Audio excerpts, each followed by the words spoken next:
안녕하세요. 반갑습니다. 오늘은 2021년 5월 16일 우리 강서 주일 예배, 온라인 오프 예배 오신 여러분들을 온 마음으로 환영합니다. 우리 서로에게 환영의 박수를 좀 해주세요. 네, 각 가정에 있는 분도 가족에게 또 개인에게 하나님의 마음으로 환영했으면 좋겠습니다. 오늘 특별히 성찬을 나눈 아름자매에게 너무 감사의 마음을 전하고 싶습니다. 아버지의 관계에 대해서 오네시모랑 사도 바울의 관계를 나눠줬는데 참 말씀이 살아있는 것, 또 실제로 아버님 관계에서 말씀으로 도움받은 것이 너무 감사하고 우리 모두 예수님에게 빚진 자가 됨을 기억할 수 있어서 너무 감사합니다. 원래 지난주에 싱글 주간 예배를 하려고 그랬는데 이번 주에 한 주 연기가 됐는데 뭐 우리의 뜻은 아니고 하나님의 뜻이었던 것 같습니다. 방송에 이렇게 캡처보드가 조금 고장이 났었는데 마침 우리 영우 형제한테 갖고 있는 게 있어갖고 이번에는 또 잘 방송이 진행될 수 있어서 너무 감사하고요. 우리 방송을 진행해주는 시스템하는 우리 영우 형제랑 민주자매에게 감사의 마음을 전하겠습니다. 감사합니다. 특별히 또 제주 가정교회 환영하고 싶습니다. 상화형과 도영수님, 애나 사장님, 또 연희자매, 또 영실 누님까지 너무 건강하길 바라겠고요. 특히 우리 재원형과 상민 형수님 미국 뉴욕에서 손녀 보러 갔는데요. 잠깐 화면 한번 보여주시면. 네, 순산했습니다. 한국 이름으로 봄 같아요. 봄 리디아 샤워라는 아빠성이 샤워예요. 그래서 잘 태어났습니다. 이 코로나 환경을 딛고 뉴욕에서 우리 재원 형의 손녀, 첫 손녀죠. 태어나게 돼서 너무 축하드리고 싶고 아마 지금 미국에서 예배를 드릴 것 같은데 너무 이렇게 지연이랑 그 가족 잘 순산된 걸 너무 축하드리고 싶고요. 또 지난주에는 우리 권영주 자매가 셋째 아들을 출산했어요. 그래서 영주 자매 현택에게도 너무 축하한다고, 아들만 셋이에요 그 집은. 그래서 너무 축하한다고 얘기하고 싶고 또 이렇게 좀 있으면 우리 7월 달에 우리 학선 형제의 동생 진희 자매, 남편이 우리 또 그 한주영 형제인데 그 또 출산을 예상하고 있습니다. 그래서 많이 기도해 주시면 너무 좋을 것 같습니다. 지난 한 달 전에 우리 강서 섬김이 미팅에서 강서 재정위원을 추천을 강현욱 형제로 했었는데요. 원래 오늘 저 임명하려고 그러다가 지금 현욱 형제는 안영천 관리하는 토목 관리 공무원이잖아요. 안영천 범실이 예상된다며 어젯밤부터 그 대기 그 막 순찰도 돌고 대기하느라고 지금도 아마 안양천을 순찰 중에 비 오는데 순찰하면서 영상으로 예배를 같이 참여한다고 같이 와서 너무 죄송하다고 얘기했습니다. 그래서 우리 현욱 형제는 그런 이유 때문에 못하고 또 우리 재욱 형제는 저 입에 구내염이 생겨서 찬양하기 좀 어려운 상황인데 우리 민수 형제가 준비했던 찬양으로 오늘은 또 영상으로 준비했는데 너무 감사합니다. 저희가 계속 말씀을 지금 전하고 있는데요. 좀 넘겨주시면 좋겠습니다. 잘 안 넘어가서. 네, 벌써 이제 7번째까지 지난주 2주 전까지 말씀을 전했습니다. 마지막 7번째는 차별하지 않는 하나님에 대해서 말씀을 전했습니다. 차별이 있는 세상에 살고 있습니다. 차별 없는 판단 기준은 율법과 양심입니다라는 주제로 말씀을 전했습니다. 말씀을 계속 로마서로 진행하고 있고요. 주중에는 신명기, 주일에는 로마서 말씀을 전하는데 두 가지가 되게 어떤 면에서 연결되는 부분이 되게 많이 있어서 오늘은 그 부분을 나누려고 합니다. 특별히 오늘 이 자리에는 또 우리 팀들도 함께 와서 예배를 드리고 있어서 팀들을 너무 환영한다고 얘기하고 싶습니다. 오늘은 로마서 강의 8번째 위선을 경계합시다라는 말씀입니다. 우리 로마서 다음 슬라이드 좀 넘겨주세요. 로마서 2장 17절부터 24절까지 제가 읽겠습니다. 로마서 2장 17절입니다. 그런데 그대가 유대 사람이라고 자처한다고 합시다. 그래서 그대는 율법을 의지하며 하나님을 자랑하며 율법의 가르침을 받아서 하나님의 뜻을 알고 가장 선한 일을 분간할 줄 알며 눈먼 사람의 길잡이요 어둠 속에 있는 사람의 빛이라고 생각하며 지식과 진리가 율법의 구체화된 모습으로 들어있다고 하면서 스스로 어리석은 사람의 스승이요 어린아이의 교사로 확신한다고 합시다. 그렇다면 그대는 남은 가르치면서도 왜 자기 자신은 가르치지 않습니까? 도둑질을 하지 말라고 설교하면서도 왜 도둑질을 합니까? 간음을 하지 말라고 하면서도 왜 간음을 합니까? 우상을 미워하면서도 왜 신전의 물건을 훔칩니까? 율법을 자랑하면서도 왜 율법을 어겨서 하나님을 욕되게 합니까? 성경에 기록한 바 너희 때문에 하나님의 이름이 이방 사람들 가운데서 모독을 받는다 한 것과 같습니다. 아멘. 여기 로마서 2장 17절부터는 사도 바울이 2장 첫 번째는 공평한 하나님과 차별한 하나님에 대해서 말씀을 했고요. 그 다음 17절부터는 이어서 계속 얘기하는 게 유대 사람이라는 사람, 또 율법을 갖고 있는 사람에 대해서 비난하는 그런 위선에 대해서 말씀을 나누고 있습니다. 다음 슬라이드 넘겨주세요. 오늘 설교 첫 번째 포인트는요, 남을 가르치기보다 자신을 가르칩시다입니다. 다음 슬라이드 좀 넘겨주세요. 여기 나온 말씀의 내용을 좀 보면요, 우리가 좀 혼동하는 개념이 좀 있어요.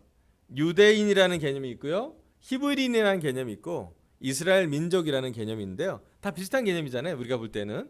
근데 약간 목적에 따라 또 내용에 따라 좀 다르게 표현합니다. 유대 사람, 유대인이라고 할 때는 항상 이방인과 좀 분리된 선택받은 민족이라는 의미로서의 율법을 갖고 있는, 우리 유대인들은 율법의 공동체다. 그래서 아까 전에 구조를 가보면 율법이 계속 강조된 걸 볼 수가 있습니다. 그다음에 히브리인이라고 할 때는 히브리어를 쓰는 민족, 특별히 언어 공동체죠. 예, 그래서 그 히브리 말을 쓰는 사람을 히브리인으로 해서 지칭하는 단어이기도 합니다. 그다음에 이제 이스라엘 민족하면 이스라엘 자체가 하나님과 겨루어서 이긴 사람, 야곱이라는 사람의 주체로 해서 후손이라고 해서 구원받은, 구속된, 그러니까 하나님과 구원된 사람으로 표현하는 선택받은 민족이라고 해서 이건 이제 구원 공동체라고 보기도 합니다. 그래서 성경 말씀에 유대 사람이라면 이방인과 구별되는 그런 율법에 대한 공동체구나. 그다음에 히브리하면 언어에 대한 공동체구나. 그다음에 이스라엘 사람 그러면 이것은 구원된 것에, 선택받은 것에 집중된 단어구나라고 이해하시면 될 것 같습니다. 그 위에 이제 지금 9절 아까 지금 읽었던 로마서 2장 9절 좀 보여주세요. 두 칸 더 위로 올라가면 될 것 같은데, 예, 됐습니다. 여기 보면 그대가 유대 사람이라고 자처한다고 했을 때, 그리고 나서 계속 반복된 건 뭐냐면 율법을 의지하며 율법의 가르침을 받아서 율법의 구체화된 모습으로 해서 아주 율법을 강조하는 유대 사람이라고 했을 때 유대의 율법을 받은 사람으로서의 표현을 대고 있습니다. 로마서를 쓰던 사도 바울도 유대인이었어요. 그리고 어쩌면 로마에서 사는 유대인 제자들에게 더 강하게 얘기한 말씀이 남을 가르치기보다는 자신을 가르치라는 말씀이었던 것 같습니다. 사도 바울은 유대인들에게 경고를 하고 있습니다. 특별히 도둑질, 간음, 그다음에 우상, 이 세 가지에 대해서 위선이 있는 것을, 그렇게 하지 말라고 하는데 왜 그렇게 하시냐고. 도둑질 하지 말라고 설교하면서도 왜 도둑질을 합니까? 간음을 하지 말라고 하면서 왜 간음을 합니까? 우상을 미워하면서도 왜 신전의 물건을 훔칩니까? 하면서 유대인들의 이 세 가지 하지 말아야 할 것에 대해서, 율법에 대해서 얘기하고 있습니다. 이 세 가지가 공통적으로 나오는 게 어느 율법이 나오는지 혹시 아세요, 여러분? 예, 십계명이에요. 십계명. 유대인들이라면 다 아는 계명이죠. 또 우리도 대부분 아는 계명이에요. 사실 그래서 이 오늘 말씀은 로마서 말씀인데 우리 주중에 하는 신명기 몇천 년이나 떨어진 말씀인데 연결됩니다. 유대인들이라면 도둑질, 간음, 유상 딱 들으면 십계명이구나 이해할 거예요. 십계명 어기지 말라고 이스라엘 백성의 정체성이기도 하고 유대인의 정체성이기도 한 건데, 그것이 변질된 것에 대한 말씀을 로마서에는 기록하고 있습니다. 사도 바울은 다른 사람에게 가르치기보다 자기 자신을 살피는 것을 가장 중요시 여기는 그 기조로 편지를 쓰고 있습니다. 유대인들한테도 동일한 도전을 줍니다. 또 사도 바울은 자기 자신도 그랬던 것 같아요. 다른 사람에게 가르치기 건 중요하지만 누구에게 전도한 다음에 내가 구원 못 받는 것에 대해서 항상 두려워하는, 자기 자신을 살펴보는 것에 집중하는 것을 볼 수가 있습니다. 그래서 사도 바울은 우상 제물을 먹었던 베드로를 책망하기도 했죠. 왜냐하면 앞뒤가 좀 다른 위선을 볼 때는 가만히 있지 못했습니다. 베드로가 또 사실은 그 부분을 훈련을 받기도 했습니다. 하나님이 전해준 율법을 지키다가 정작 하나님과 사람들은 사라지고 죽은 마음의 율법만이 남겨진 경우가 바로 이 경우라고 말할 수가 있을 것입니다. 이 말씀을 깊게 좀 묵상해 보면 사실은 우리 삶에 좀 밀접하게 접종될 때가 있습니다. 때로는 종교심도 우상숭배가 될 수가 있습니다. 지난 주중예배에 우상숭배 하지 말라는 말씀을 전했는데요. 우리가 믿고 있는 종교도 사실은 그것이 배타적이 되거나 또는 우리 삶에 가르침은 있지만 실천하지 않는 경우가 될 때 우상이 되기가 좀 쉽습니다. 또 속빈 죽은 믿음이 되는 걸 경고하는 것을 야고보가 했고요. 그 다음에 죽은 정통주의는 어떠한 변화도 일으키지 않는다고 얘기를 합니다.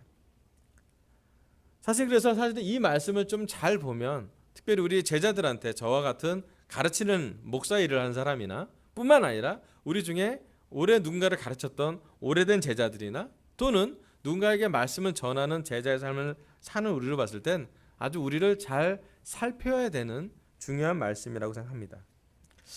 요즘 우리 한국의 LH 공사 사태를 보면 공무원들이 그 권리, 정보를 갖고 있고 권리를 갖고 있는데 비리가 있는 걸 보고 부동산 투기 의혹이 생겼고 지금은 LH 공사뿐만 아니라 공무원 전수조사가 진행되고 있고 또 고위 공무원일수록 비리 확률이 또는 비리할 수 있는 환경이 있기 때문에 고위 공무원을 수사해서 감찰하는 공수처라는 그런 기관도 지금 진행 중이라고 알고 있습니다. 왜 그렇게 우리 삶을 살다 보면 2000년 전이나 6000년 전이나 지금도 마찬가지이지만 사실은 특권 의식을 가진 소수의 사람들이 위선적으로 삶을 사는 경우가 대단히 많이 있습니다. 그리고 부패와 비리가 많은 것이 세상의 역사이기도 하고요. 또 예수님을 따르는 우리는, 예수님과 같이 진실하게 교제하는 우리는 생각보다 그런 권력이나 그런 그 이익을 갖지 못할 때가 우리에겐 되게 어려운 시기일 수도 있습니다. 하나님의 말씀이 우리에게 전달된 가장 큰 통로가 하나가 있는데 그것은 뭐냐면 위선되지 않는 사람들의 진정성 있는 기록이라는 것이에요. 성경 말씀이 왜 우리한테 되게 빛과 소금의 역할을 하냐면요. 이 말씀이 왜 능력이 있냐면요. 이 말씀을 적었던 사람이 적어도 위선하지 않았던 것 같아요. 이 말씀을 기록한 사람은 자기 죄를 정확하게 기록했습니다. 다윗의 죄를 기록했고요. 모세의 죄를 기록했고요. 베드로는 자기의 죄도 성경에 남는 것을 남겨두었습니다. 우리가 알고 있는 놀라운 믿음의 영웅들조차도 그들의 죄가 이 책에는 기록되어 있습니다. 그 이유는 예수님 앞에 우리 모두 위선자가 아닐 수 있도록 노력했던 흔적이었기 때문입니다. 말씀이 우리에게 능력을 주는 이유는, 말씀이 소금인 이유는, 말씀이 빛인 이유는 그 말씀 안에 진정성 있는 정말 현실적인 리얼한 솔직한 기록이기 때문입니다. 그래서 성경은 아름답기보다는 현실 삶과 더 연결이 됩니다. 오늘도 우리 아름다움을 나눴지만 오네시모를 용서하라는 그 말씀을 통해 사실은 사도 바울이 갖고 있는 인간관계를 볼 수가 있고요. 하나님과 예수님과의 관계를 통해서 사랑관계를 적용하는 그런 순수한 연결성이 성경의 본질이라고 볼 수가 있습니다. 사도 바울과 사도 베드로는 복음을 지키기 위해서 순교했습니다. 그들은 거짓말로 피하는 위선을 하지 않았고 재판 앞에서도 또 피해 대가 앞에서도 순교 앞에서도 죽음 앞에서도 예수님을 따르는 사람으로 예수님을 부인하지 않고 온전히 예수님한테 다가갔던 사람으로 보여집니다. 남을 가르쳤던 일을 많이 했지만 사실은 끝까지 자기의 신앙의 순수성을, 신앙의 믿음을 지켰던 그런 영웅인 것 같습니다. 31년 전 제가 처음으로 우리 교회에 왔을 때 우리 교회에서 가장 감동한 모습은 이런 모습이었습니다. 설교를 잘하는 모습이 아니라 자기의 죄를 실제적으로 공개적으로 고백한 목사님의 설교가 저는 되게 진실했다고 봤습니다. 자기에게 순결하기 위해서, 음란함과 싸우기 위해서 최선을 다하고 있는 형제들의 모임이 저에게는 정말로 진정한 모습이라고 보여졌습니다. 직장에서 거짓말하지 않기 위해서 직장을 그만둘 정도로 두려웠다가 용기 냈던 그 싱글 자매가 저에겐 참 놀라운 사람이었습니다. 부부싸움을 과격하게 오픈하는, 제가 싱글이고 어렸을 때 불구하고 저희들 앞에서 우리 부부가 왜 싸웠는지 알려주면다고 심지어 더 서슴없이 다 부부싸움을 얘기하는 결혼부가 있었습니다. 그들은 거의 매주 성찬을 하기 전에 죄를 고백했고 죄의 용서를 위해서 함께 기도하고 있었습니다. 거의 매일 아침 그들은 말씀을 보았고 거의 매일 저녁 그들에겐 기도하는 습관을 갖고 있었습니다. 사랑합시다 라는 설교를 할 때는 사랑하려고 정말 무던히도 최선을 다하는 그런 노력들이 있었습니다. 누군가를 용서하기 위해서 정말 이렇게 눈물을 흘리면서 용서하는 것을 나눴고, 자기를 상처 줬던 사람들을 용서하기 위해서 최선을 다했던 사람, 또 누군가에게 정말 고백하지 않아도 될 것을 고백해서 대가를 치르더라도 그것을 했던 모습.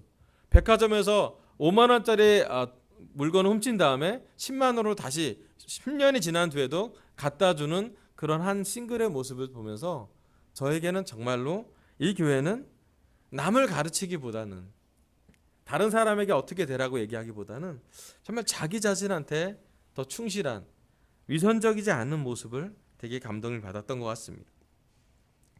오늘 하나님은 로마서 강해를 통해 우리 강서교회에게 이 말씀을 전하고 있습니다. 다른 사람을 가르치는 것은 우리가 하나님이 정해진 때에 하나님의 방법으로 할 건데요, 오늘 우리가 하나님이 원하시는 그 기대는 무엇이냐면 우리 자신을 살펴보라입니다. 네, 우리가 십계명도 알고요, 우리는 예수님의 십자가도 알고요, 이제는 우리 안에 성령님도 있습니다. 우리는 죄는 짓지만 죄를 용서받는 특권을 누릴 수 있고요, 또 심지어 죄를 고백할 수 있는 형제 자매가, 관계가 우리 안에 있습니다. 참 감사하게도 하나님은 저의 신앙을, 믿음을 지킬 수 있도록 주위에 정말 많은 영적인 형제 자매들을 주었음을 감사하고 있습니다.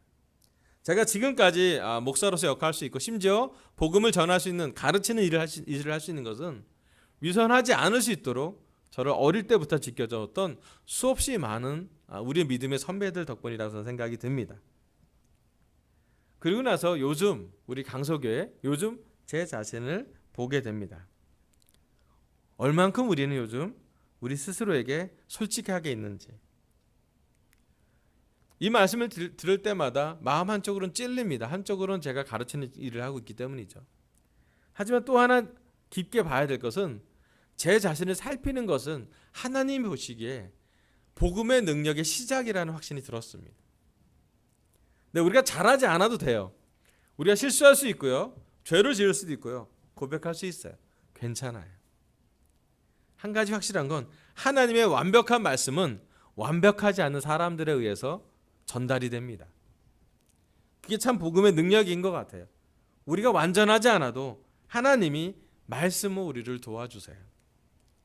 중요한 것은 제가 설교자로서 가장 많이 훈련하고 조심해야 될 게 뭐냐면, 설교 말씀을 제가 만드는 것이 아니라 설교 말씀을 제가 듣고 순종하고 그대로 전달하는 것을 최선의 노력을 하고 있습니다. 제가 최근에 신학대학원에서 발표를 하나 했는데, 우리 코로나 이후로 바뀐 우리 교회의 상황에 대해서 발표를 했었습니다. 그때 제가 가장 조심했던 게 뭐냐면, 더 많이 배우면서 더 많이 지식적으로 알아갈 때 조심해야 될 게 뭐냐면 더 순종해야 된다는 것이에요. 더 많은 역할을 할 때 더 밑에 누군가가 나 자신을 볼 수 있도록, 내 자신이 순종적으로 순결하고 투명할 수 있도록 도와주는 것이 필요한 것입니다. 제가 너무 감사한 건 우리 강현우 형제가 좀 있으면 재정인으로 임명을 받을 텐데요, 이제 재정도 함께 저 혼자 고민하는 것이 아니라 같이 나눌 수 있는 형제가 있어서 감사하고, 물론 여러분들 다 나누기도 하지만 그런 여러 가지를 혼자서 뭔가 다 짊어가는 것이 아니라 가능하면 투명할 수 있도록, 가능하면 위선적이지 않을 수 있도록, 가능하면 소금을 내 삶에 뿌려놓기를 노력하고 있습니다. 여러분, 우리가 만약에 복음을 전달할 수 있는 사람이 되기를 염원한다면, 또 누군가 우리를 통해서 구원받는 것을 함께 역사를 보고 싶다면, 하나님은 오늘 이 시간 우리를 준비시키고 있을 거예요. 어떤 것?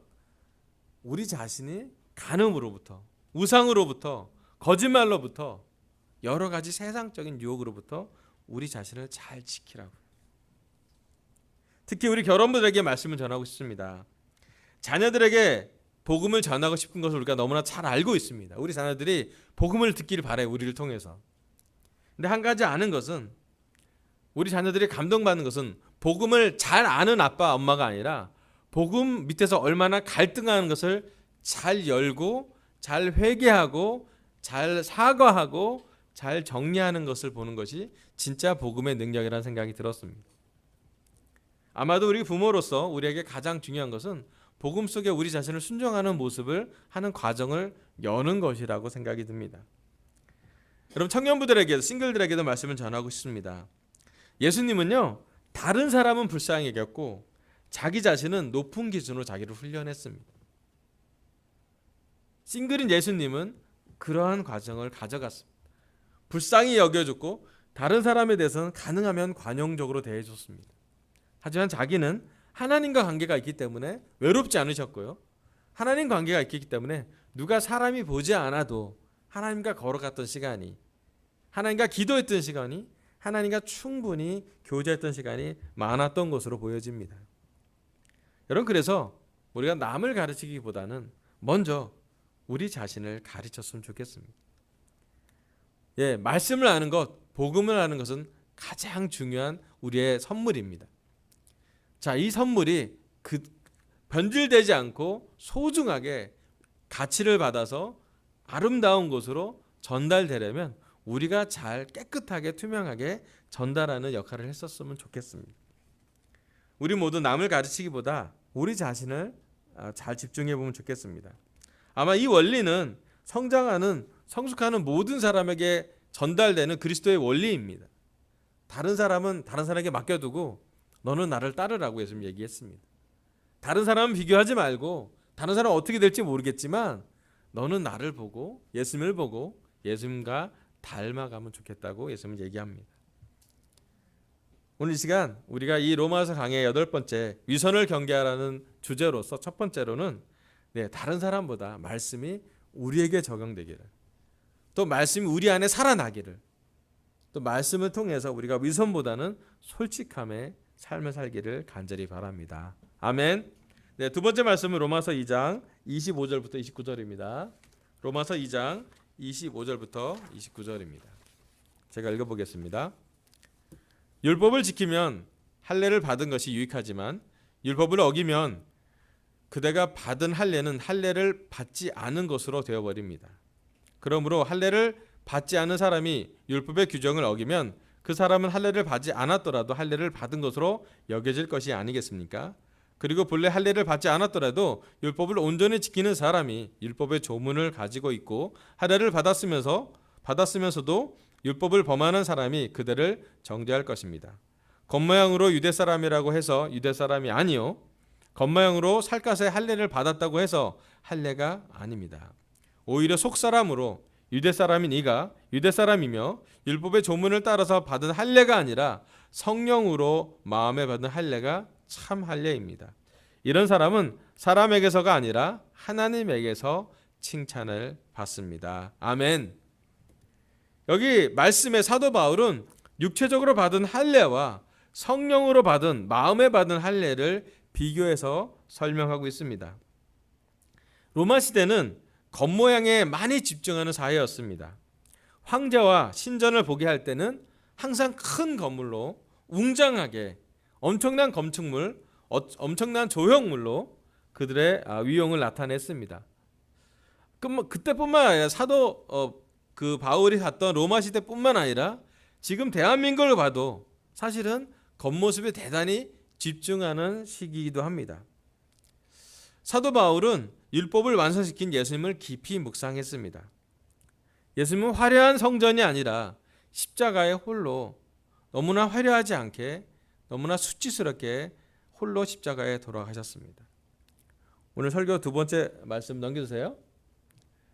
하나님에게서 칭찬받는 속 사람이 됩시다입니다.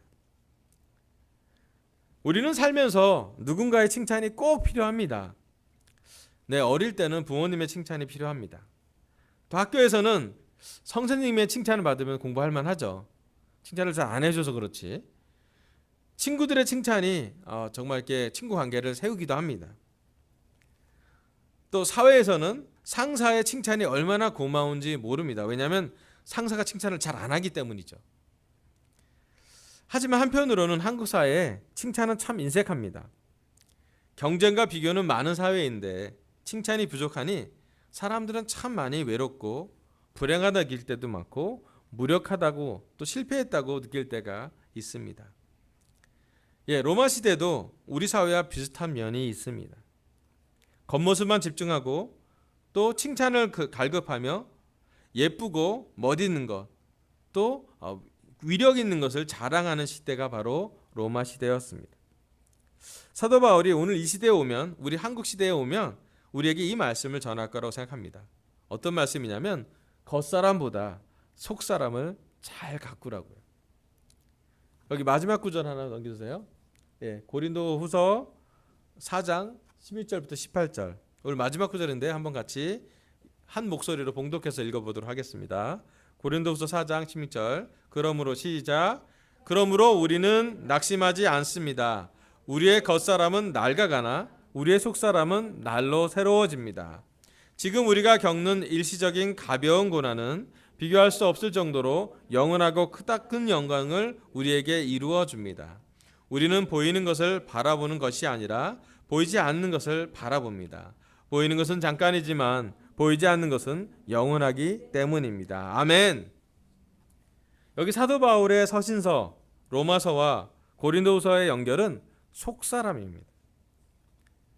사도 바울은 속사람이 날마다 새로워진다고 합니다. 하나님께서 칭찬받는 속사람의 모습은 바로 이와 같은 모습입니다. 고난 속에서도 보이는 것을 바라보는 것이 아니라 보이지 않는 것을 바라보는 사람은 하나님께 칭찬받습니다. 하나님은 믿을 상황에서 믿는 것이 아니라 믿지 못할 상황에서 믿는 믿음을 더 큰 믿음으로 축하해 주십니다. 하나님은 예수님의 겉사람도 기뻐했지만 십자가에 순종했던 예수님의 속사람에 더욱더 큰 칭찬을 많이 했을 것이라고 생각이 들었습니다. 여러분, 특별히 우리가 요즘 코로나 속에서 희망을 갖기가 쉽지 않고 또 교회나 또 개인적인 삶이나 직장이나 가정에서 정말 뭔가 이 깊은 터널이 언제 끝날지 막막할 때가 많이 있습니다. 지금 이 상황에 우리가 믿음을 가진다면 사실은 예전에 좋은 상황보다는 더 큰 믿음이 요구될 거고요.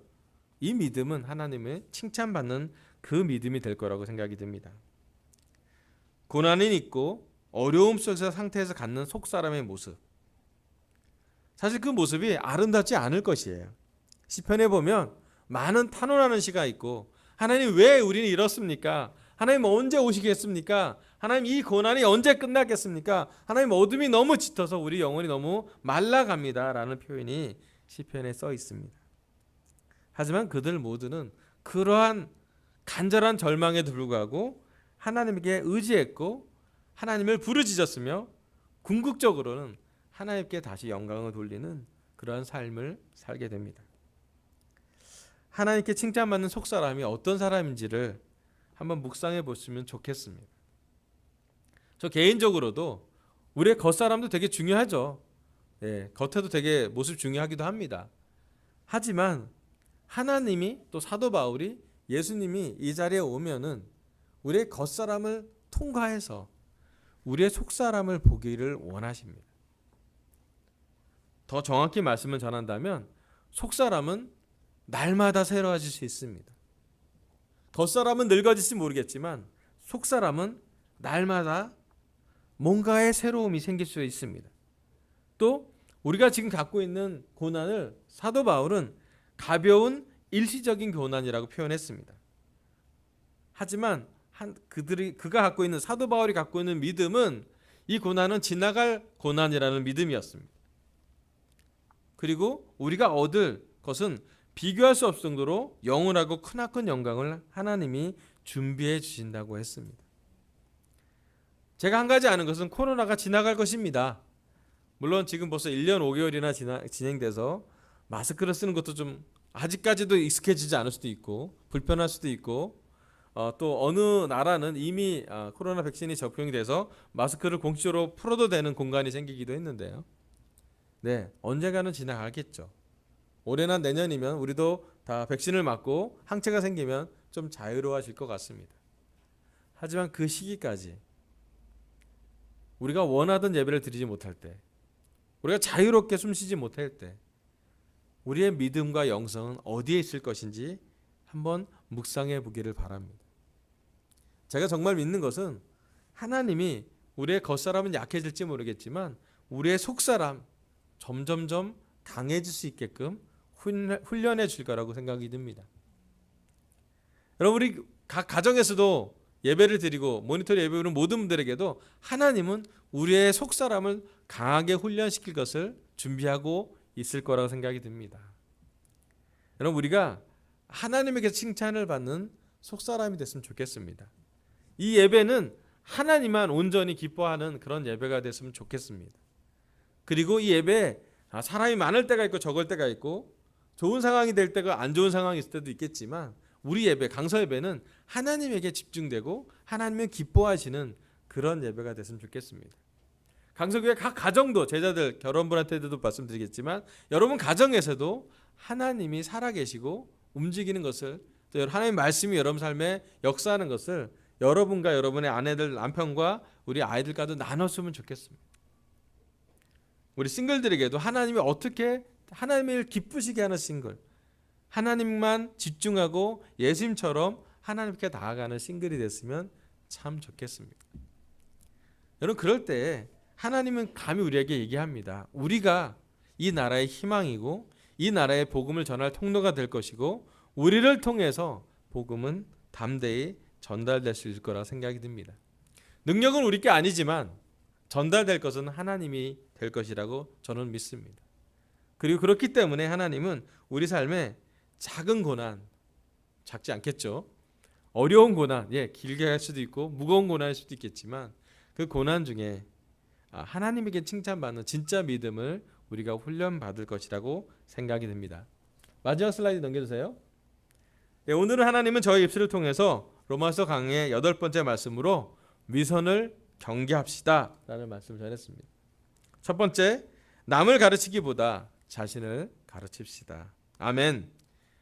나 자신의 위선이 있는지 살펴보고 가능하면 우리가 회개하는 시간을 가졌으면 좋겠습니다. 그리고 끊임없이 우리의 유혹과 어떤 위선에 대한 생각이 들었을 땐 우리 주위 사람에게, 또 여러분에게 영적인 것을 나눌 수 있는 사람들에게 얘기를 하고 함께 기도했으면 좋겠습니다.